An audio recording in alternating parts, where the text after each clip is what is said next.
Let us now talk about Java implementation of BST delete. So we are given root of a tree and a key to be deleted, X.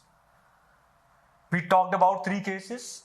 The first case is when the key to be deleted is a leaf node. In that case, we simply delete the node. If it has only one child, then we replace it with that child. If it has two children, then we find the in-order successor, replace this node with the in-order successor and delete the in-order successor. Let us see how does this Java code handles all the cases. When we talk about BST operations, whether it is search, insert or delete, in all these operations, we need to first find the key where key is present.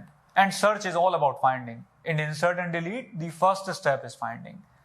So for example, if I want to delete 30 here in this tree, I'll begin from the root.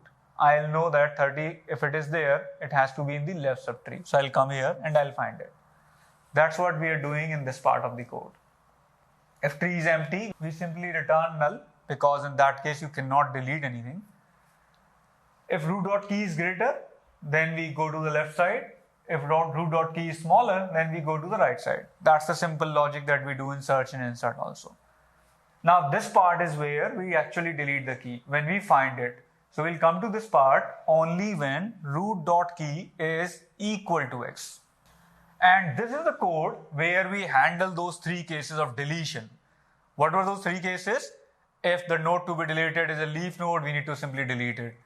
So first case, if root.left is null, then we simply return root.right. This means if the left child is null, then return the right child as a new root of this subtree. Same here, if right is null, then return the left child. If both of them are null, then you will go into this case and you will return a null, right? Which is fine. Let's see how these cases work when you delete 30. So you come here, then when you come here, you see root.left is null. So what do? You return root.right. So this is returned as a new root of this subtree.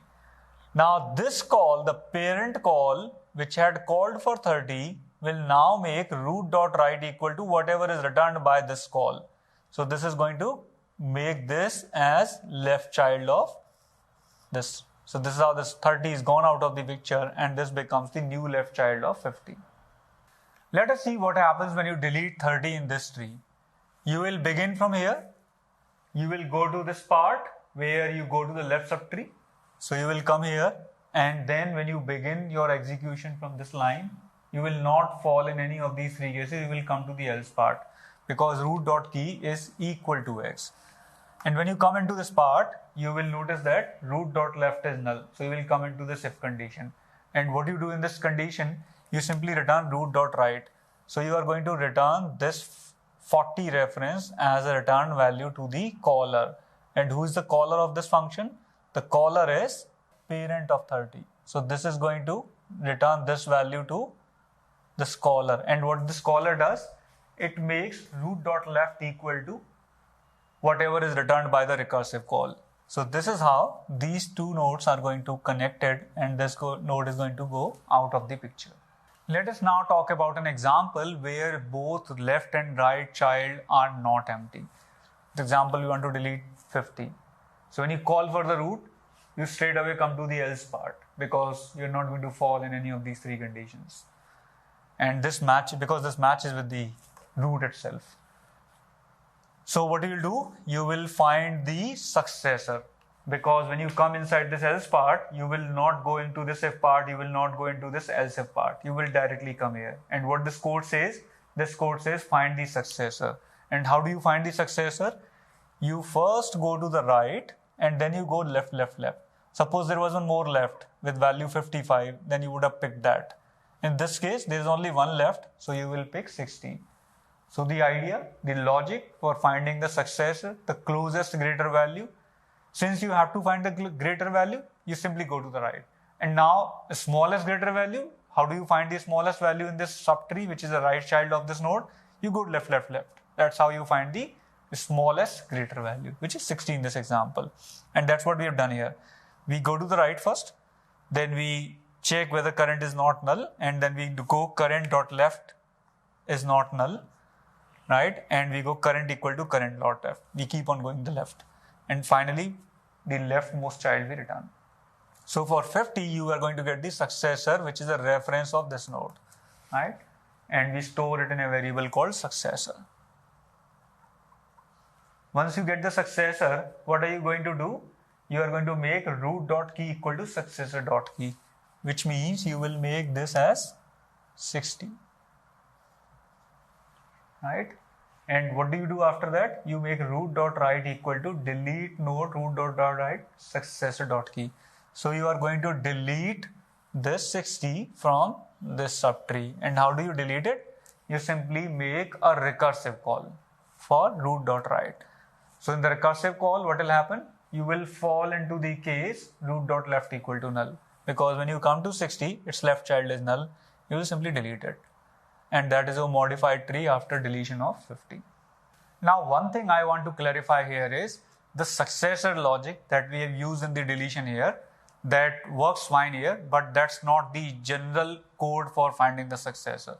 So this code is good if you want to find the successor for deletion operation, but this code is not always going to give you an order successor. For example, if you see 40, its successor is actually 50. It's not there in the right child's leftmost. So this code works only when your right child of the node is not null. And note that you call successor function only in the third case of delete. That is why it works for delete. But in general, this code is not good enough to find the successor in general. For example, successor of 40, if you try running this code, you are going to get null, right? But the successor of 40 is 50, the closest greater value. So this is one thing you should know about successor function that you are using in the delete. Let us now talk about time complexity of this delete operation. This delete operation is simply going to search, and after searching, it's going to delete, right?